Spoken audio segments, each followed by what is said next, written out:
Hello दोस्तों, नमस्कार। आज के इस वीडियो में जो है मैं आप सभी को ये बताने वाला हूँ कि फ़्लिपकार्ट पे कोई भी सामान अगर आपने कैश ऑन डिलीवरी मंगाया है, ख़रीदा है, तो उसको जो है आप रिटर्न कैसे कर सकते हैं, वापस कैसे कर सकते हैं। इस वीडियो में जो है मैं आप सभी को इसी के बारे में बताने वाला हूँ। तो सबसे पहले जो है आपको करना क्या है कि फ़्लिपकार्ट की एप्लीकेशन को ओपन कर लेना है। ओपन करने के बाद यहाँ पर नीचे की तरफ अकाउंट का ऑप्शन जो है देखने को मिल जाएगा। इस अकाउंट के ऑप्शन पर जो है आप सभी को कर देना है क्लिक। ठीक है, ध्यान से यहाँ पे अकाउंट का ऑप्शन मिलता है, यहाँ पे क्लिक कर देना है। क्लिक करने के बाद जो है आप सभी को चले जाना है ऑर्डर वाले ऑप्शन पे। ये देख सकते हैं कि ये ऑर्डर का ऑप्शन है। जैसे ही यहाँ पे क्लिक करेंगे तो जितने भी सामान आपने ख़रीदे हैं ना, उन सभी की जो है लिस्ट आपको दिखाई देगी। तो ये ऑर्डर का ऑप्शन है, इस पर जो है आपको कर देना है क्लिक। तो चलिए जो है हम इस पर क्लिक कर देते हैं जल्दी से। अब दोस्तों यहाँ पर थोड़ा सा समय लग रहा है।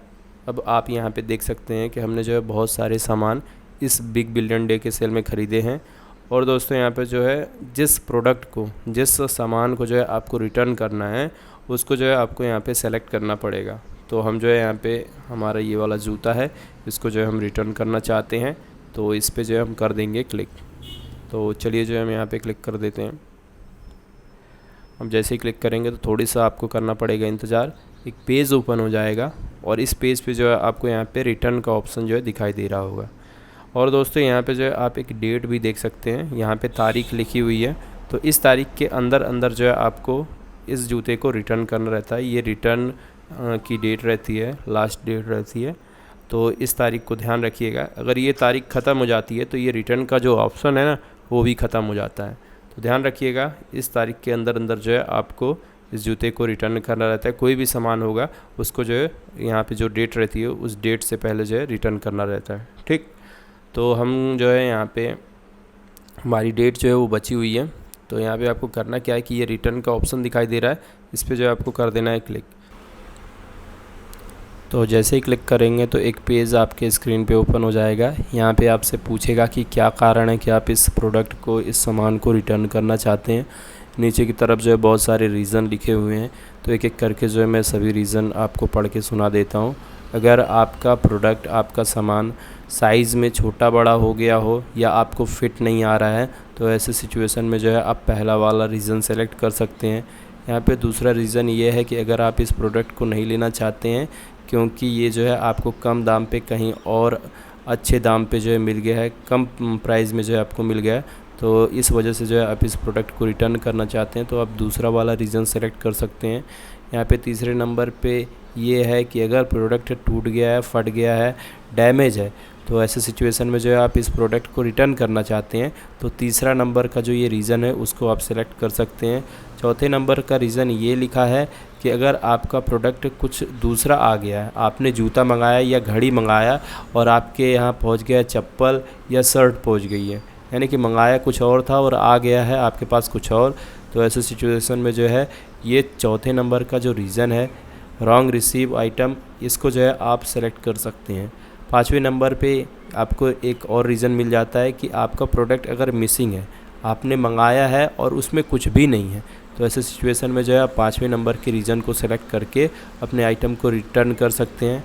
छठवें नंबर पे जो है आपको ये रीज़न मिलता है कि जो आपने प्रोडक्ट मंगाया है और आप उसको इसलिए रिटर्न करना चाहते हैं क्योंकि वो अच्छी क्वालिटी का नहीं है, जितना आपने सोचा था उतना अच्छा वो प्रोडक्ट नहीं है। तो ऐसे सिचुएशन में जो है आप एकदम लास्ट वाला रीज़न जो है सेलेक्ट करके और अपने सामान को जो है रिटर्न कर सकते हैं। तो ये पूरे रीज़न है, इनमें से कोई एक जो है आपको सेलेक्ट करना पड़ेगा।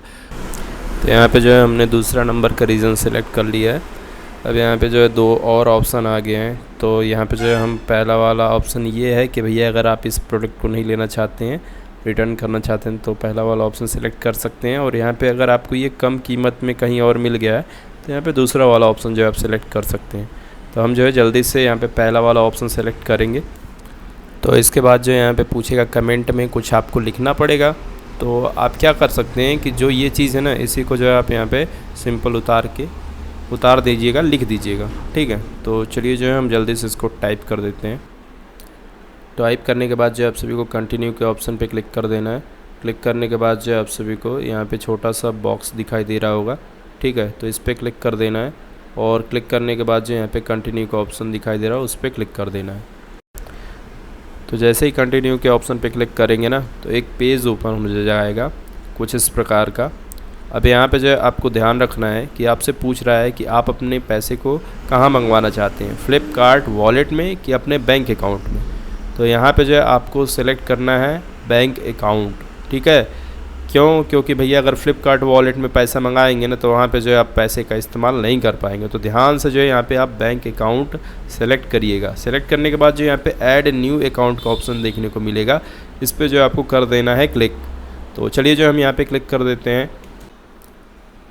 तो दोस्तों यहाँ पे जो है कुछ इस प्रकार से एक पेज ओपन हो जाएगा। यहाँ पे आपको जो है बैंक की जानकारी, अपने खाता की जानकारी जो है यहाँ पे भरनी पड़ेगी, ठीक है।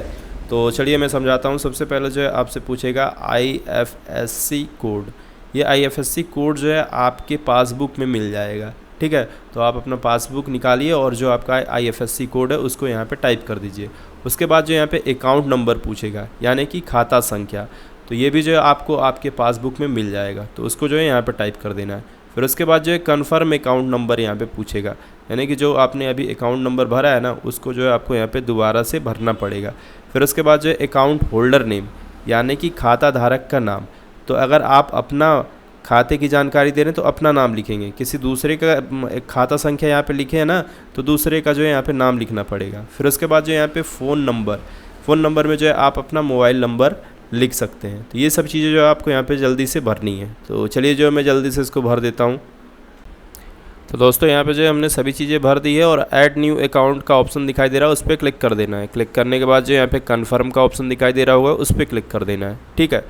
अब जैसे ही क्लिक करेंगे तो यहाँ पे कुछ इस प्रकार से फिर इसी पेज में आप पहुँच जाएंगे। फिर उसके बाद जो यहाँ पे आपको यहाँ पे ये वाला ऑप्शन दिखाई दे रहा होगा, इस पर जो आपको कर देना है क्लिक। और क्लिक करने के बाद जो आपने अपना नाम लिखा था, ठीक है, उस अकाउंट नंबर को जो है सिलेक्ट कर लेना है, ठीक। सेलेक्ट करने के बाद जो है यहाँ पे नीचे की तरफ जो है आपको कंटिन्यू का ऑप्शन दिखाई दे रहा होगा, उस पर जो है आपको कर देना है क्लिक। तो जैसे ही क्लिक करेंगे तो यहाँ पे जो है कुछ इस प्रकार से पेज में आप ओपन हो जाएंगे। यहाँ पे सबमिट रिक्वेस्ट का ऑप्शन दिखाई दे रहा है, उस पर क्लिक कर देना है। अब यहाँ पे क्लिक करने के बाद कुछ इस प्रकार से आप पेज पे आ जाएंगे। अब यहाँ पे आपको करना क्या है कि हमारा जो रिटर्न रिक्वेस्ट है ना वो सक्सेसफुल कंप्लीट हो चुका है, ठीक है। मतलब कि हमने जो यहाँ पे जो हमारी प्रोसेस है उसको कंप्लीट कर ली है। अब आपको क्या करना है कि यहाँ पे जो आपको कट का ऑप्शन दिखाई दे रहा होगा, उस पर क्लिक कर देना है। तो जैसे ही क्लिक करेंगे तो यहाँ पे एक और पेज ओपन हो जाएगा। यहाँ पे ऑर्डर डिटेल्स लिखी हुई है और यहाँ पे जो आपको पेज दिखाई दे रहा है। तो दोस्तों यहाँ पे जो हमने रिक्वेस्ट जो डाली है रिटर्न की वो कंप्लीट हो चुकी है। अब जो है यहाँ पे ये बोल रहा है कि हमारा जो डिलीवरी बॉय है जिसने हमको सामान दिया था वो हमारे घर तक आएगा, हमारे एड्रेस पे आएगा, हमको फ़ोन लगाएगा और फ़ोन लगाने के बाद जो है हमसे बोलेगा कि भैया जो है आप अपने प्रोडक्ट को हमको दे दीजिए। तो आपको जो है उस प्रोडक्ट को उस डिलीवरी बॉय को दे देना है, ठीक है।